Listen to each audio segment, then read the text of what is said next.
Welcome to Robert Bellissimo at the Movies, where we explore all things cinema. I want to welcome back to the show David Harrington, who is a YouTuber. His YouTube channel is called Film Collector Archive. David, welcome back. Great to have you again. Yeah, thank you, Robert. Great to be back. Last time I was telling you before we started filming, you've been spoiling me because last time we got to talk about The Shining, which Yes. was multiple years ago at this point, but now we get to talk about some great film noir. So thank you very much for the invite. My pleasure. It's great to have you back. I'll just read a brief synopsis if for people who haven't seen it or if you haven't seen it in a while. An insurance representative is seduced by a dissatisfied housewife into a scheme of insurance fraud and murder that arouses the suspicion of his colleague, a claims investigator. I always find that synopsis so interesting because it's partly true that Yeah.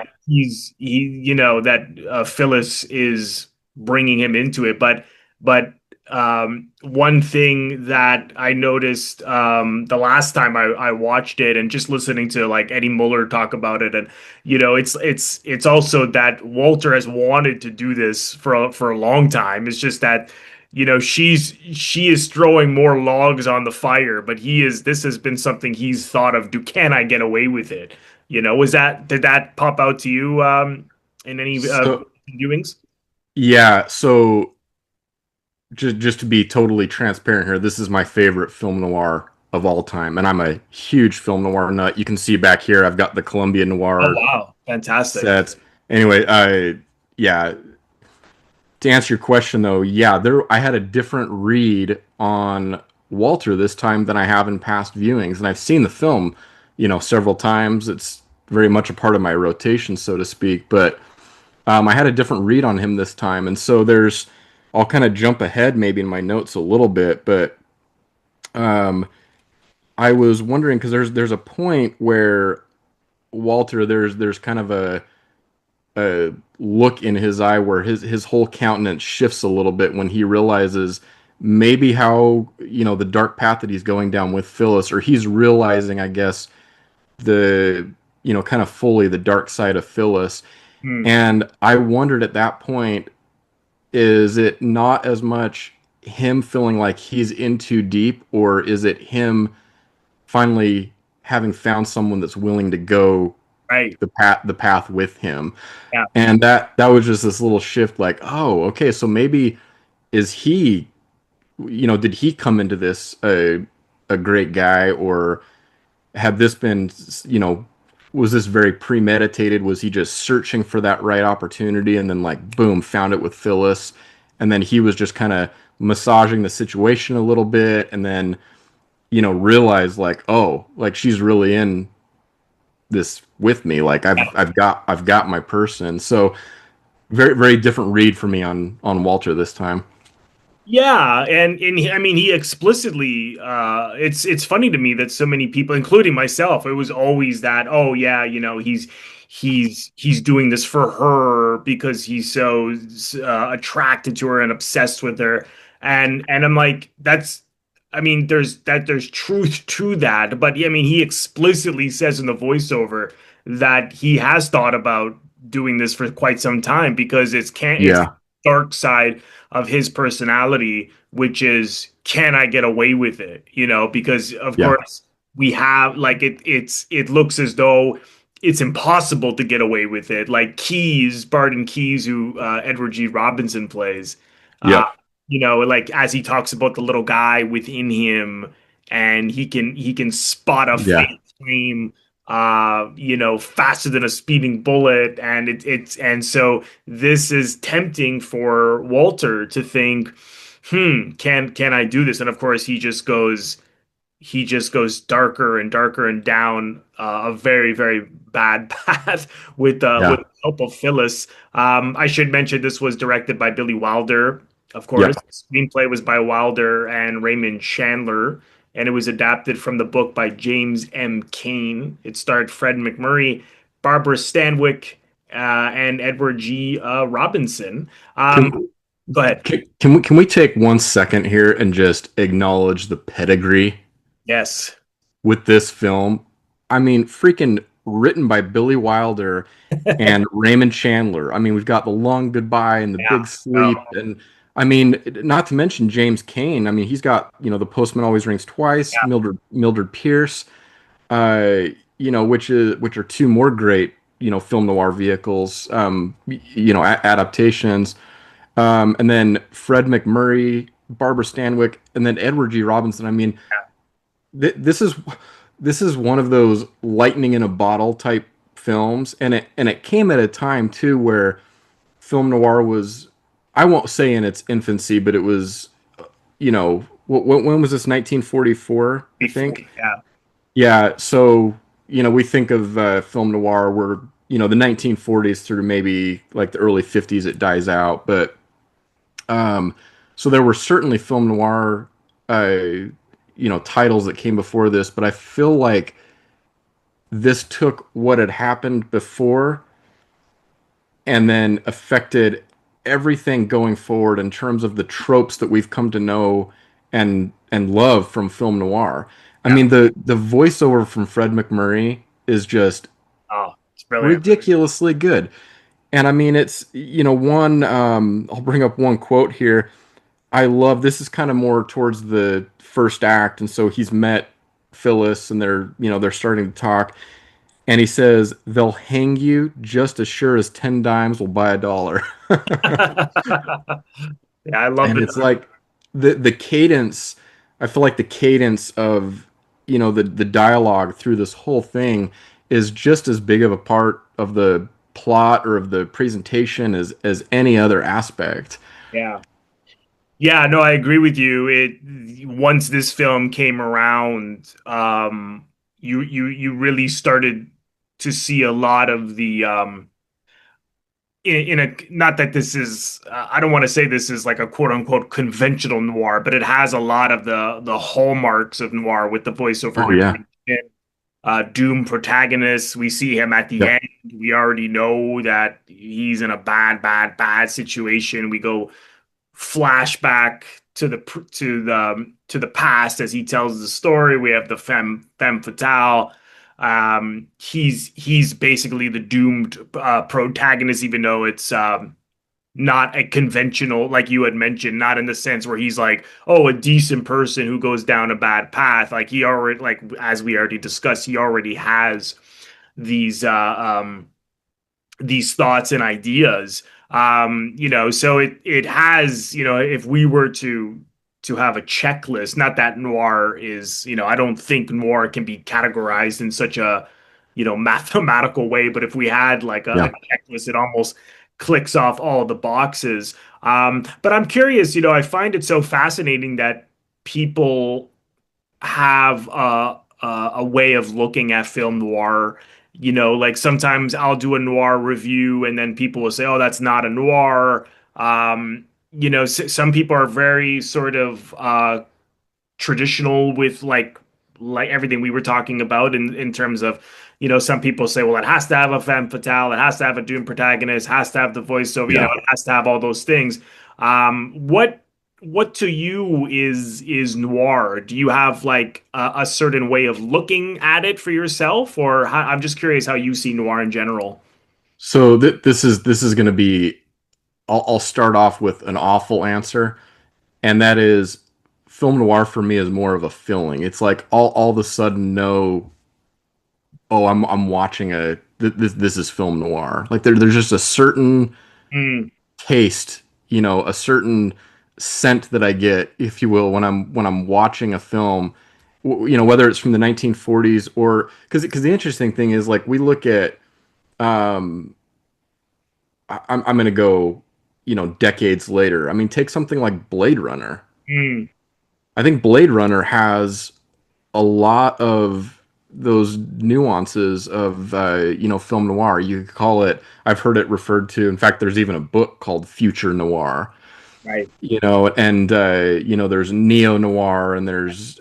I mean, so noir is one of those things where I feel like we've applied it. It's become such a blanket, kind of genre that we apply it to a lot of things, and so I think it's kind of ambiguous as in terms of what I guess is required for it to be to be a noir. I mean, I think I will say that Double Indemnity is noir in its purest Yeah, sense. yeah, I think so. Yeah, Um, and so I don't know.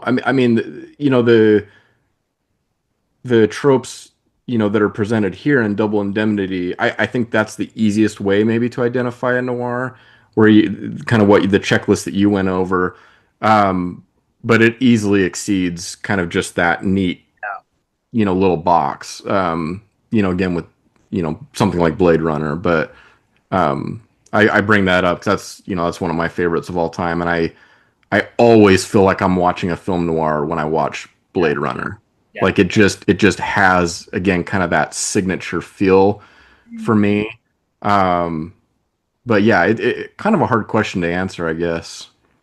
It is difficult to answer because I think you're right. I mean, sometimes some people feel it's more of a style as opposed to something necessarily thematic, whereas other people feel it has to have both. I mean, this obviously utilizes German expressionism as well, but Yeah, not all film noir movies do. Occasionally you even get a happy ending in a film noir.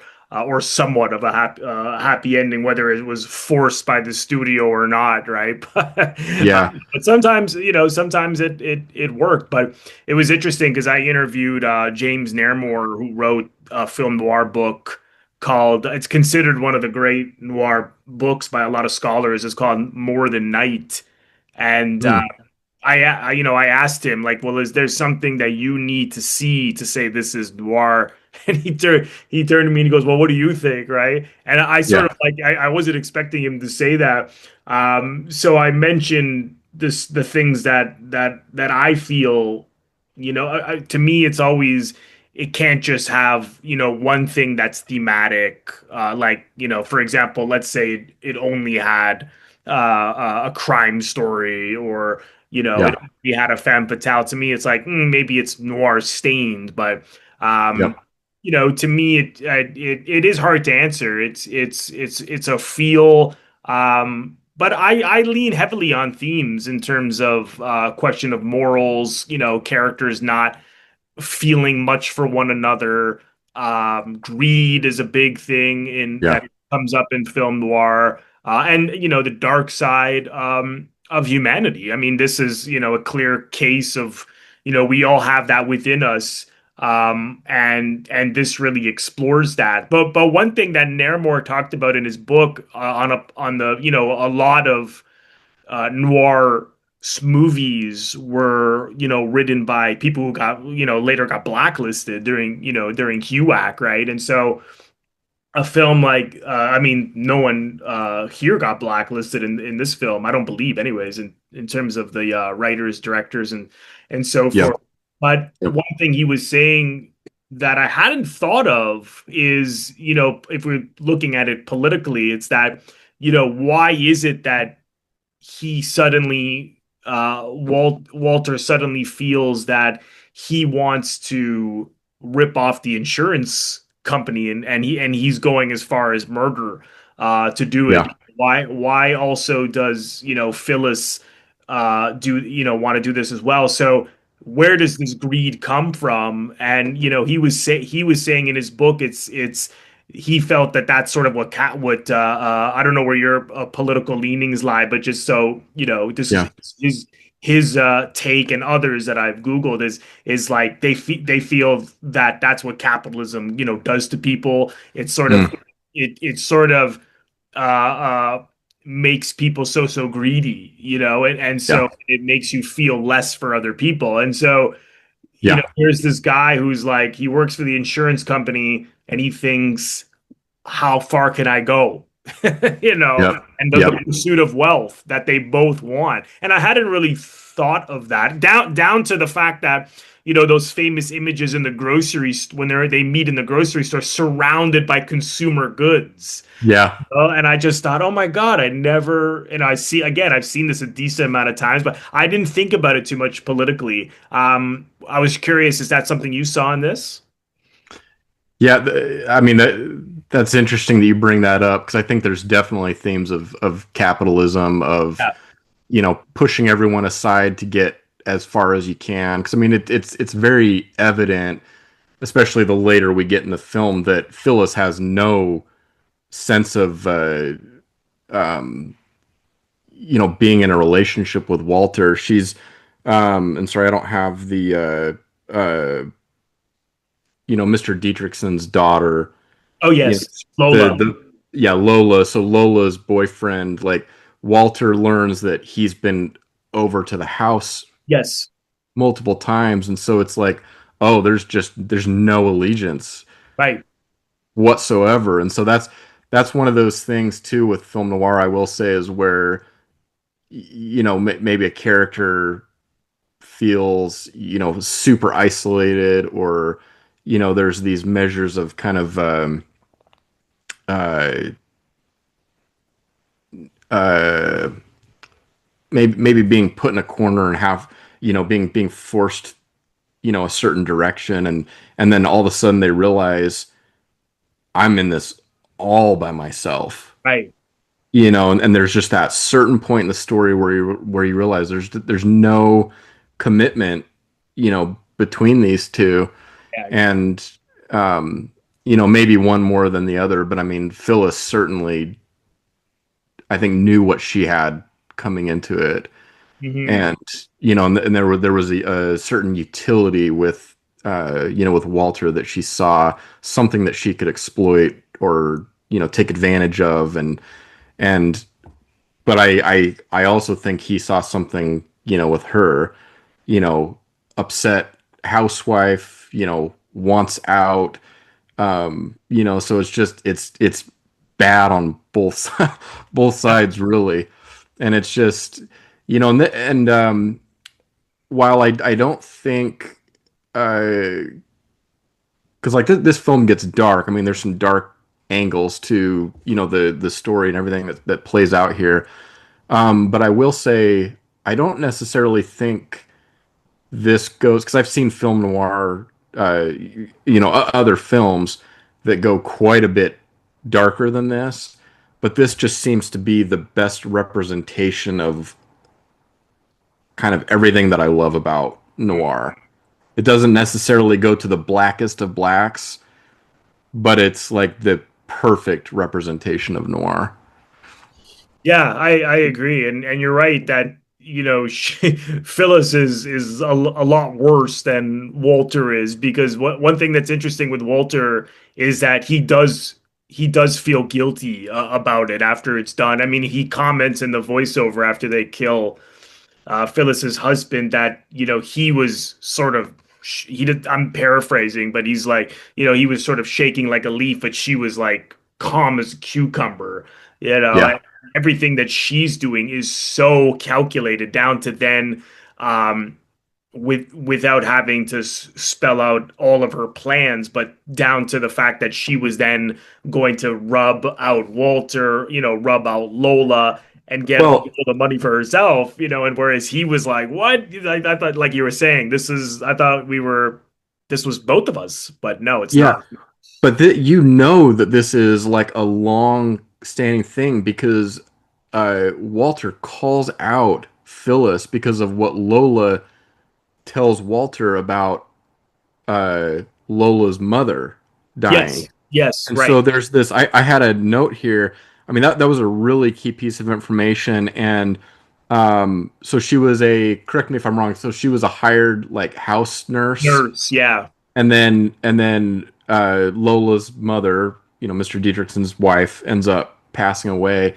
And I'm like, right there, I actually it just popped into my head. I'm like, oh, Misery, like that, that Oh, Kathy wow. Bates, Yes. just the nurse that. Anyways, that was just neither here nor there, Yeah. um, but yeah, this is it's very well established that this is not she's not Breaking Bad here. I mean, this is something that she's been doing, and who knows, before she was with the Dietrichsons originally. Who knows what happened before that or before that? And so there's just Yeah. it's just very well established that she is absolutely no good. Yeah, for sure. It's what I find interesting though is as we get towards the end of the film and Neff is going over to her house now he knows that clearly through Lola that her plan. Well, at this point he feels that she's having some kind of an affair with Nino, but Yeah, that's not the case. She's just driving Nino to because of his temper, jealous enough to to kill Lola. Um, yeah, but he thinks, oh, you're using him to rub me out, and of course that's not what's happening. Even though she has the gun, puts the gun on him, and then okay, now he knows, right? But what's yeah, interesting is that yeah. everything she has done and that he has done, and his plan is to go there. Oh, you're going to kill me. I'm going to kill you. Um, everything. Oh, well, yeah, exactly. Yeah. So everything that they've done is so calculated, but then it starts to get emotional because I'm thinking we don't know what her plan was, but if you kill him, how did she think she was going to get But away she, with it in her how, house?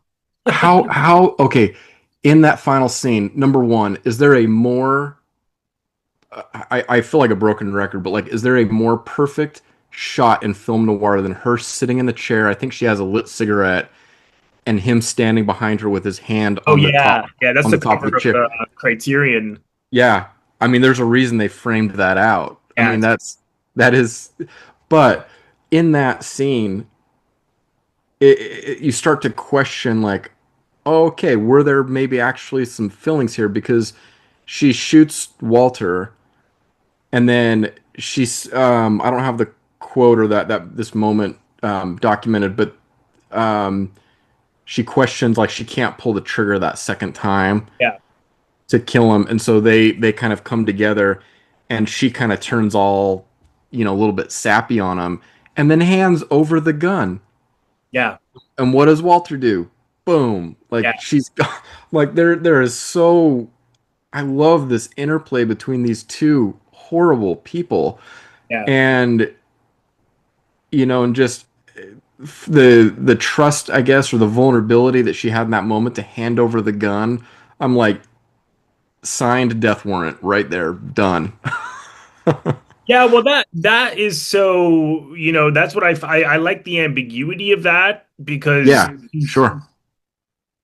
it's I mean maybe she did have a plan like she'll call say it's self-defense or the Neff attacked her and maybe was trying to get her money or we don't know whether she she must have had some kind of plan in mind but then when she shoots him and then she realizes I can't pull the trigger because now she realizes she has had feelings for him all along. I agree Yeah, with you on the sense that I like the interplay. Like I like that the fact that she says that, but then he turns around and just like, no, sorry, and he just like kills her. But it feels a little contrived that at that moment she realizes maybe I'm looking at it from a realistic standpoint as opposed to it's maybe capturing more of a feeling as opposed to anything like psychologically plausible. But I always just found it strange that it took her shooting him to then realize that oh wait yeah. I do love you. There's something I don't know how do you feel about that? Just that moment. Well, kind of like I was saying a second ago, it's like, really, like, you hand over the gun. It does. Um, I mean, I don't know. Maybe just the gravity of the situation hits her when she actually pulls the trigger on him the first time, and Right. then that realization comes that, oh wait, no, I don't. You know, maybe this is going too far, but I can't. I don't want to live without Yeah. Walter. Like, I can't end this. I want to see where we can take this. Whatever. But yeah, her handing over the gun. I find that moment a little hard to swallow. Yeah. It's a little So forced. I would say I'm more on your side on that one, where it's like, I don't hate that moment, Yeah. Me neither. but it's just ambiguous enough as to, like, what is she really feeling here? Right. Right. Um, that it drives a lot of questions. But it's I mean, because shortly thereafter, Walter makes his way back to the office, and then and that's where we where the film wraps up. But I mean, it it comes back to the quote from Keyes, uh, and I'll read what I have here because this kind of ties in. But it's Keyes tells Walter, it's beginning to come apart at the seams already. Murder's never perfect, Hmm. always comes apart sooner or later. And when two people are together, it's usually sooner. That's a one-way trip, and the last stop is the cemetery. Hmm. Right. And where are the both of them at the end of the Yeah, film? exactly. Yeah. They're Yeah. in the cemetery, so to speak. Right. And just I didn't mean to jump to the end here really No, quick, no, it's but okay. I love the moment that before we cut to the end credits or whatever, where Walter, or excuse me, Keyes lights Walter's Yeah, cigarette. that's brilliant. Yeah. It's Keyes cares tremendously for Walter, Right. Yeah. and I think Walter cares tremendously for Keyes. I think it was just he chose to go down the path that he did, but Walter, there's such a great relationship there, and I hate that it has to end where Yeah. it does. Yeah. But him lighting his cigarette for him, that says, I mean, that's 1,000 words right there in that image of Oh, it's him brilliant. Yeah. lighting that cigarette for him. And Yeah. then the other moment too, just a small tangent, when when Keyes goes to Walter's apartment and Phyllis is behind the door out in the hall. Luckily, she hears them talking in the apartment, and then Walter, they open the door and she's behind the door. I mean, this whole film is just an exercise in tension. Mm.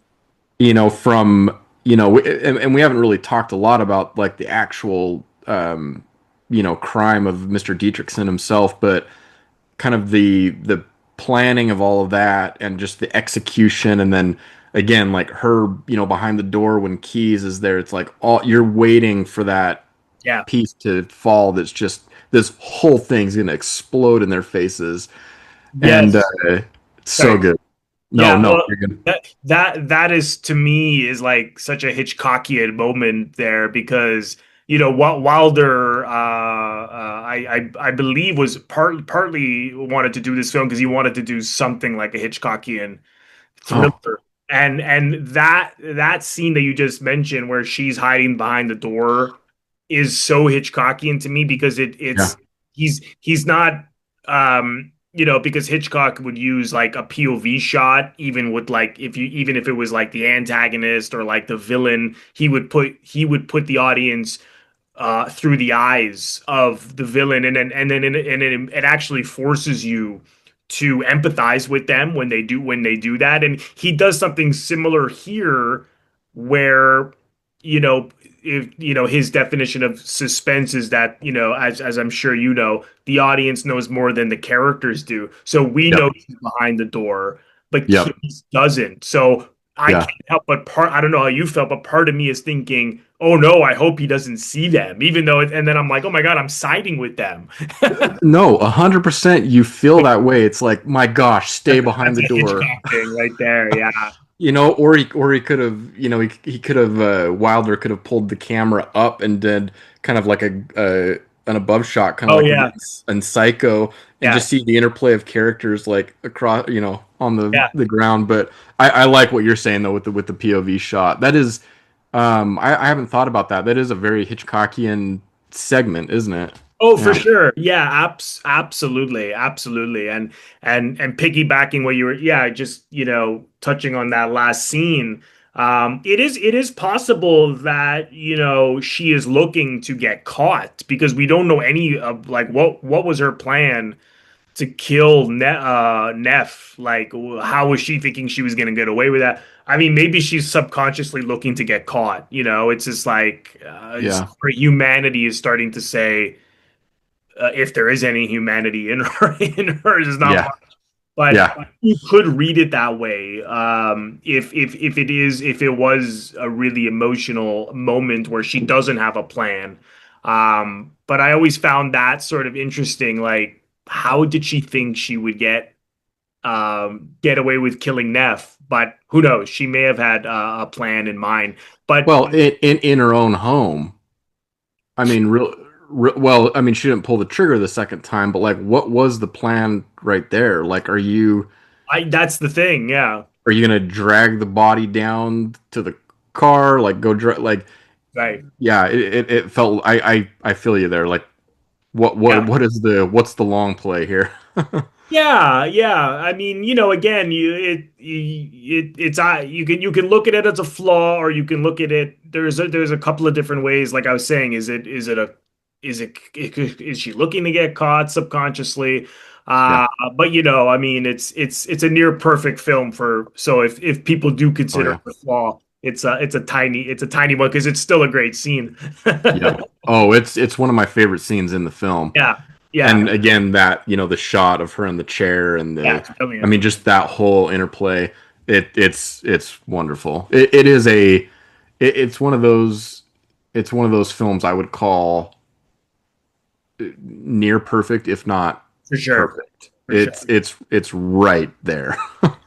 Yeah, because it's a thick plot, but it also has pretty dense relationships. And Yeah. to me, Walter is a complex guy, and so his character, and even though he's doing horrible things, like you do feel that you are with a human being. Like he's not just a straight villain, whereas villain Phyllis is more of just a straight. I mean, I love it, but she's just Yeah. a one-dimensional villain. Whereas he, like, even the fact that he was hanging out with Lola so much. I mean, that Yeah. was partly a plot device because he has to then find out information from her. Yeah. Not that he planned to, but he does, of course, with what was going on with her boyfriend and everything. But at the same time, you're thinking this is all out of guilt. This is all like, um, he feels so horrible. Maybe on the flip side, he just doesn't want her to suspect he has anything to do with it, so he's hanging. Well, there's a piece of information too that I picked more up on this time than I have before, and that's when he's talking to Lola. Um, sorry. Oh, Lola sees Phyllis wearing black before her father's death, so it was almost like she knew that's how Lola kind of knew Oh, this was right. like a premeditated thing, was she saw Phyllis wearing black. I thought that was kind of interesting. I hadn't, Yeah. for whatever reason, I hadn't kind of zeroed in on that Yeah. before. But I don't know. Any thoughts on that, or maybe not? Well, I hadn't thought of no, I that popped out to me as well. It's like this premonition, it's just like she knows that Phyllis is no good. And so any kind of sign of from her own trauma of what happened to her mother, when she just sees certain patterns, she then is responding. So yeah, I did pick up on that. And it wasn't until this last viewing that I was thinking more about like her character, and Zacchetti as well, and even Yeah. like a little bit like this is like every Wilder film. He was a great comic writer. Yep. He was always looking for that blend of drama and comedy. And even this film, to me, just there's a slight bit of comedy, like when Porter Hall, Mr. Jackson, who played by Porter Hall, who was the guy who was on the train. Yeah, he's Uh, funny. yeah, Yeah. I mean, yeah, that he's a humorous character. Like when Keyes was like, "Well, if we can ever talk to you again," he's like, "Oh yeah, yeah, sure. Well, as long as expenses are covered." And just the timing, Yeah. that's pure Wilder. Uh, Yeah. there's just a little bit of humor in the film, but I was leaning more on, and even the insurance guy, like it's sort of ironic because and insurance companies, this also kind of exploits like how horrible insurance companies are, Yeah. and I know my family had a really hard time with an insurance company once. And, Mm. here she comes in. It's ironic because, she comes in and they're thinking, oh, we don't want to give her all this money, that the Yeah. double indemnity clause. And Yep. right away, even though they're right to be suspicious of her, at that point they really have no reason to be, which is Yeah. ironic. So if you look at it purely from their point of view, it's like they're horrible towards her. They're like, hey, we'll go to Yeah. court. And I'm like, she just, from their point of view, she is someone who Yeah. just lost her husband. And the Because irony they is that it's because all they don't know what they don't know. exactly. But Yeah. that guy's like horrible, the insurance guy. Yeah. So yeah, Yeah. those are things it never really dawned on me. But you brought up Neff and Keys, which is also, a really wonderful relationship. And I know, like, some scholars and critics have felt that there's something homosexual happening. Perhaps you can read that, like, for example, there are suggestions, where like Walter like tells him he loves him a couple of times. um Yep. Not that men don't do that, like Fred. that's Yep. that's the thing I always find so interesting. Like, you see these readings, and I do like exploring it from that angle, but Yeah. sometimes I think sometimes people also forget like how, like, men who are extremely close, there is almost like a line that's just like not Yeah. crossed. Some guys who Yeah. are like, homos, what is it, homosocial, like they prefer the company of men to women, but Yeah. they're not attracted to men. So there's always just that line. Yeah. There are a couple of things, like, for example, well, it's Phyllis on the line calling a Neff, but he just pretends it's some woman calling him, and it looks like Keys is bothered by it. He's like, "Yeah, hurry it up with her," I don't, and later Yeah. he like insults her, like this like woman, like he calls her a bad Yeah. name. Even at the end, the cigarette, when he's like, "Hey, yeah," Keys Neff talks about how he was right across from him, right across Yeah. the desk from him, and then Key says a lot closer than that. So there Oh are, yeah. That there are these. I don't know if that was intentional on their part, or if they were just trying to say these guys are like brothers. You know, yeah. but hey, it's really It up to the audience. I was curious your thoughts on that. yeah, I can definitely see that reading, and I mean there's kind of data points there that you could play with, but I mean for me that's the most heartbreaking part of the story Yeah. is uh Keys has lost Walter in whatever form, that is. He's lost him. Hmm. And he's got this really um I don't know if quiet he's got kind of this quiet dignity about him, Keys does. He can get kind of animated sometimes, but he's like a very well-centered um he has just a way of being and he kind of really holds to those standards and um I feel like him lighting that cigarette for Walter in the end was his heart's broken. Yeah, absolutely. It's a You know, betrayal. Yeah. yeah, it is. It's a betrayal, and he knows there's nothing that he can do about it at that point. And so I'm gonna do whatever I can to help him right now. Yeah. Light his cigarette, Yeah. And so I like you were saying, I like exploring films from all different angles, Hmm. and I'm certainly open to that, Yeah. to that reading on their relationship, because I think you could definitely make that case, but um, really heartbreaking. Yeah.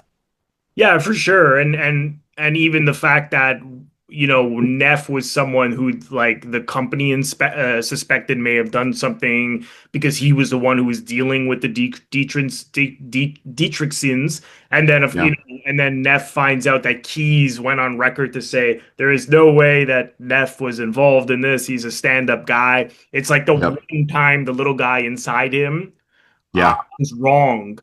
You know. Yeah, because he's almost putting that relationship with Walter over Yes. maybe what his gut is telling him, Exactly. because he Exactly. doesn't want to acknowledge what he maybe does see right in front of him, happening Yeah. right in front of him. Because there is just this really small level of suspicion that you feel from Keys, Yeah. but it's really like kind of just pushed under. Yeah, absolutely. And it's funny because like again, I've seen the film a decent amount of times and but yet Yeah. I could not remember on this last viewing how do they get caught? And of course it's Keys, because Keys is so smart and it's the one mistake they make is because he broke his leg. Why did he not put in a claim that he broke? And I Oh, yeah. that's it. Why would you not? Why would you have accident insurance? You break your leg at work. Why did you not put in the claim and then you die, right? And I Yep. thought, oh, that's the one thing they didn't think of. And it's always Yep. one thing, right? It's you can Always never one thing. plan it perfect.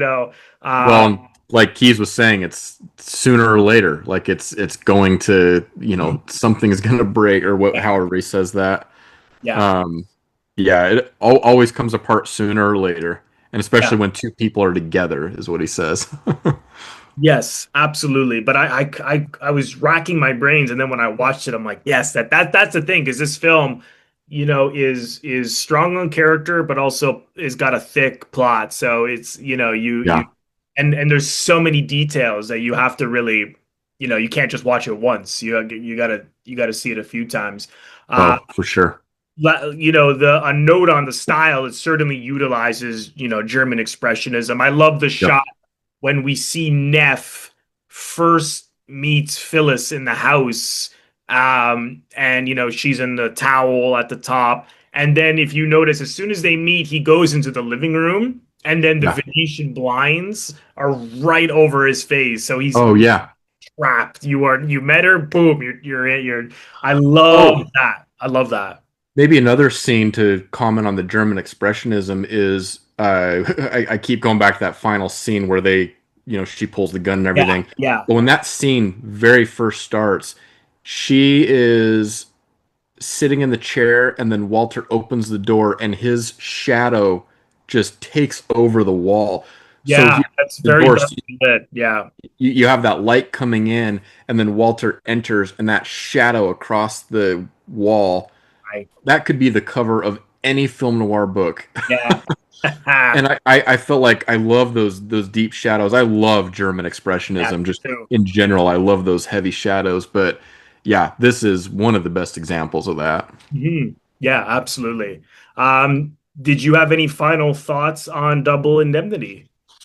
Um, those watching this, I mean, we've got all kinds of spoilers in here, so hopefully Yeah. you've seen the film before you're watching this. But for those that haven't seen it, I mean, this is one of the most worthwhile classic Hollywood, uh, one of the best casts ever put together. I mean, if you're going to watch a film from the 1940s, personally, I would say, I mean, this for me, this is right up there with Casablanca, with the Oh, mount. It's on the for Mount sure. Rushmore For of sure. 1940s films for me, Yeah. and so I would say this is absolutely worth a watch, worth a repeated watch.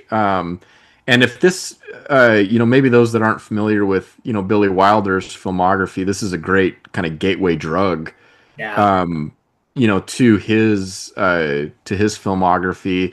And like you were alluding to earlier, he writes comedy really well, and so I would hope someone maybe would come here and then go to Some Like It Hot, or something else. But yeah, Yeah. one of the greatest films in Hollywood history. I'll just make a bold statement there. One of the best. Oh, for sure. Yeah, I completely agree. Can you tell us a little bit about your YouTube channel? Yeah, so I haven't produced new content for a while. It's been I've got a backlog of hundreds of videos, but I'm at Film Collector Archive on YouTube, and Instagram. And then those that are on Letterboxd, which I know we interact on there, I'm on there as FC Archive. Um, so that's kind of the the length of, my social media is just those Instagram, YouTube, and Letterboxd. And so I hope to get back to, producing YouTube content. I love doing, stuff like this. So thanks again for inviting me on Yeah, here. my But pleasure. yeah, that's where you can find me online. Okay, fantastic. Well, I will leave the links in the description box below for where you can follow David and check out his wonderful YouTube channel. Give him a subscribe and comment, like all that we love as YouTubers. So, David, thank you again. Thanks for coming on. I really appreciate it, and we'll have you back sometime down the road, I'm sure. I would love to anytime. Great, and thank you all so much for watching. I want to thank all of my members on Patreon. If you're interested in becoming a member of my Patreon, head over to the link patreon.com/RobertBellissimo at the movies for full details. You can also leave a donation, or what I call a tip, by clicking the thanks link, which you will find directly below the video frame. Just click on that and you can leave a donation if you choose to. Of course, I would greatly appreciate that. And lastly, if this is your first time here, please consider subscribing. It is absolutely free to do so. By pressing the Robert Bellissimo at the Movie logo, you will see it floating above my head in the top left corner to your top left. In just a second, just click on that.